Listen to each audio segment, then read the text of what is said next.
Hi everyone, next part coming home is your Apple Pencil. There's a tab at the end here to help open it, make it a bit easier. And we've got some information and important things. Then you've got your pencil. Your pencil has got your charging point on the end. Be careful not to lose this lid. It doesn't sit very well. It does click in, but it's pretty easy to fall off.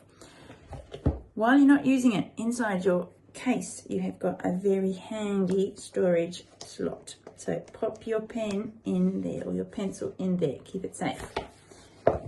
In your packet with your pencil, you've got this handy pouch. There's lots of information in there that we don't need, but one thing we do need is this. And this has got a spare top of your pencil, and it's also got what you need to be able to charge it. You can take that out eventually. Okay, looks like that. Okay, do not lose it.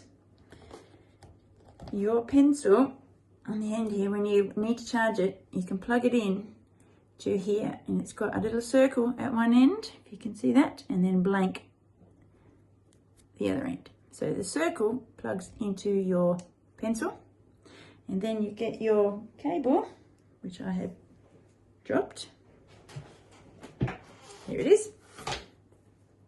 And this end of your cable, the lightning adapter, goes into the end. And then you can plug it into your computer, or you can plug it into the wall like you had before.